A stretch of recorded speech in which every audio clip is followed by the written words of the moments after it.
Hello, Mark Satterfield here. Thanks so much for joining me. Today, thought talk a little bit about how to use emotion as a selling or marketing tool to get affluent and wealthy clients motivated and interested in who you are and what you offer.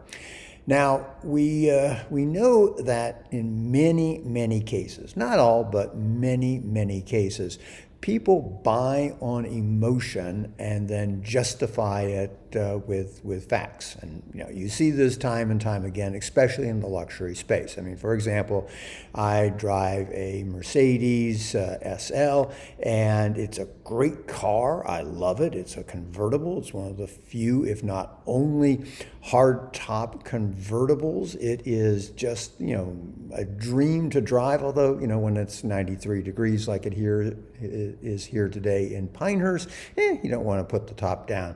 But it is a really cool car, and I love also what it says about me. It says about the fact that I have arrived at a certain station in life, and that when people see that car, I get that thumbs up, and people make snap assumptions about me based on the car I drive. And since I drive a very high-end car, I'm fine with that.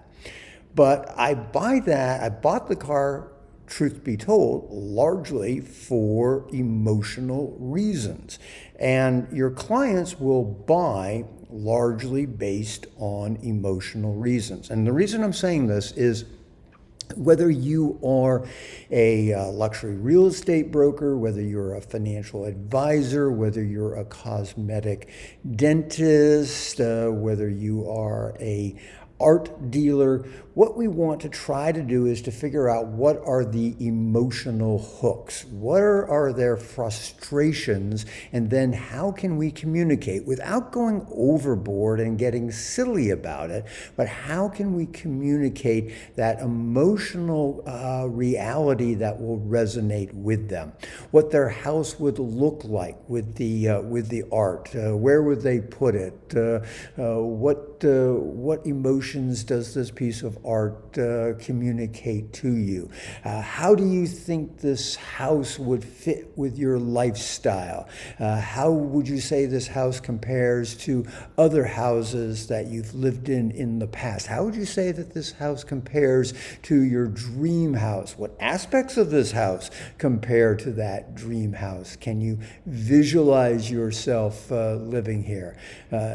Financial advisor. Again, a lot of people have worries about being poor, and imagine putting that fear to bed for once and for all. I mean, I'm just making these up off the top of my head. I have no idea whether they would actually work in reality, but the point is that we so often focus on the cold, hard, pragmatic reasons why somebody buys something.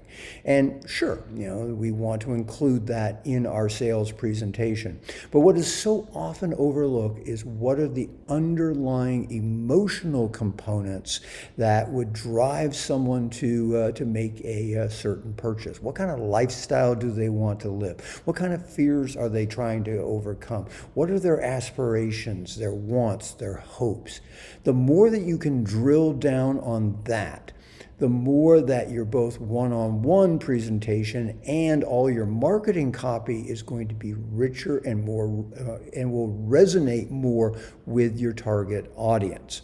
Now, of course, in order to do this, you have to have a very clear understanding about the motivations for your prospective client. So if you've not done creating my ideal client avatar questionnaire, that is, I believe, towards the end of chapter 1 in my book, The Affluent Marketing Blueprint, I urge you to do that. And of course, if you haven't gotten the book, well, come on, go ahead and grab a copy. It's give it away for free as a part of a promotion, although I do ask that you help me out with the shipping and handling. And if that kind of promotion just irks the crap out of you, I totally get it, and you can get it on Amazon. And either one is cool, but the most important thing is that you get it, and once you get it, that you do that exercise, because understanding those emotional underpinnings is key to being able to create a sales presentation,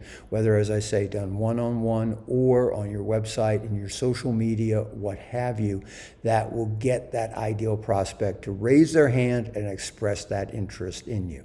So I hope it gives you some good thought. My examples probably weren't all that on the mark, so to speak, but again, maybe they're a jumping off point for some emotional touch points that you think would be helpful in your particular business. And as always, if you're not a subscriber to my YouTube channel and you enjoy these, please go ahead and do it. That way you'll get noticed every time I put up a new video. And if you know of other people who are marketing to the affluent, hey, pass this along to them. It's good for them, great karma for you, and yeah, of course, it's good for me. All right, I'll be back at you soon with something new, but until then, this is Mark Satterfield. Bye for now.